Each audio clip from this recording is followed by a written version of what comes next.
আজকে আমরা বানাচ্ছি খুবই সিম্পল পদ্ধতিতে দই বেগুন, যেটা খুব সিম্পল হয় কিন্তু খেতে খুবই ভালো হয়। অনেকে কিন্তু অনেক ধরনভাবে করে, তো এইভাবেই কিন্তু অবশ্যই আপনারা ট্রাই করবেন। তো দেখুন এখানে আমি রিং রিং করে বেগুনগুলোকে কেটে নিয়েছি, রিং রিং করে এরকম পাতলা পাতলা করে, খুব বেশি মোটা না কিন্তু, এরকমভাবে বেগুনগুলোকে আমি সুন্দর করে কেটে নিয়েছি। আপনারা কিন্তু একদম ছোটো ছোটো বেগুন দিয়েও করতে পারেন, বড় বেগুন হলে কিন্তু এরকম রিং রিং করে কেটে নেবেন। আর এর সাথে আমি দিয়ে দেবো অল্প একটু ঝাল লঙ্কার গুঁড়ো, খুব বেশি না কিন্তু, একদম অল্প দেবো, বেশি কিন্তু ঝাল হবে না। আর তার সাথে দিয়ে দেবো হলুদ গুঁড়ো, আর দিয়ে দেবো পরিমাণ অনুযায়ী নুন।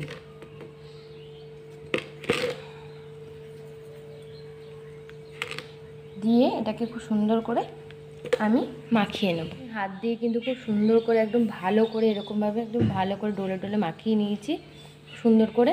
এবার এগুলোকে আমি কিন্তু খুবই অল্প তেলে হালকা একটুখানি ভালো করে ভেজে নেব। আমরা কিন্তু কড়াইয়ের মধ্যে তেল দিয়ে দিয়েছি আর ননস্টিক নিয়েছি, এতে কিন্তু বেশ ভালো হবে। তেলটা কিন্তু ভালোই গরম হয়ে গেছে। এবার আমি একটা একটা করে বেগুন দিয়ে দেবো। খুব অল্প তেলেই কিন্তু বেগুনগুলো ভাজবেন, খুব বেশি তেলের কিন্তু দরকার নেই। আর ছড়ানো জায়গায় করলে বেশ অনেক কটা বেগুনই কিন্তু একসঙ্গে ভাজা হয়ে যাবে। তো মিডিয়াম টু লো ফ্লেমে খুব সুন্দর করে হালকা লালচে বাদামি করে ভেজে নেবো। কিন্তু বেগুনগুলো খুব সুন্দর লাল লাল করে একদম ভাজা হয়ে গেছে।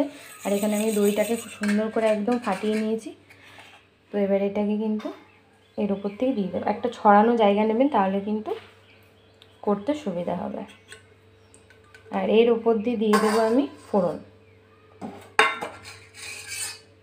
দিয়েছি কড়াইয়ে সাদা তেল বেশ অনেকটাই, আর এখানে জিরে, সর্ষে আর শুকনো লঙ্কা ফোড়ন দিয়ে দিচ্ছি। এখানে কিন্তু কারি পাতাও দেওয়া যায়, কিন্তু কারি পাতা এই মুহূর্তে আমার কাছে নেই, সেই জন্য কিন্তু আমি এগুলোই ফোড়ন দিচ্ছি।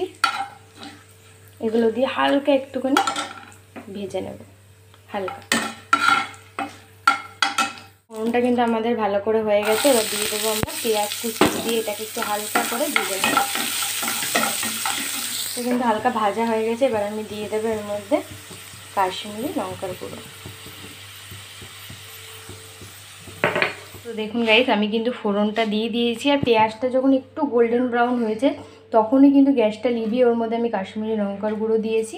দিয়ে এটা কিন্তু আস্তে করে দইয়ের ওপরে ছেড়ে দিয়েছি, আর এটাকে খুব সুন্দর করে মিশিয়ে নেব। তো দই বেগুন কিন্তু আমাদের একদম রেডি। আর দেখতে পাচ্ছেন কালারটা কিন্তু কত সুন্দর এসছে। এটা কিন্তু খেতেও খুব ভালো হয়। আমি 2-4 দানা একটুখানি মিষ্টি দিয়েছি ওপর থেকে। আর যেহেতু বেগুন ভাজায় নুন আছে, সেখানে কিন্তু টক দইয়ের নুনটা আপনারা একটু বুঝে দেবেন, বেশি হয়ে গেলে কিন্তু ভালো লাগবে না। তো আমার কিন্তু নুন সেরকম লাগেইনি। তো দেখুন কত সুন্দর এসছে কালারটা। এত সুন্দর দই বেগুন খুবই সিম্পল পদ্ধতিতে তৈরি হয়ে যায়।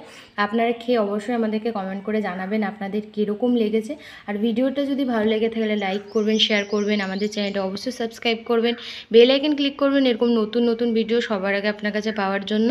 আর অবশ্যই কিন্তু বাড়িতে ট্রাই করবেন। আজকের জন্য এতটুকুই, আবার দেখা হবে পরের সপ্তাহে।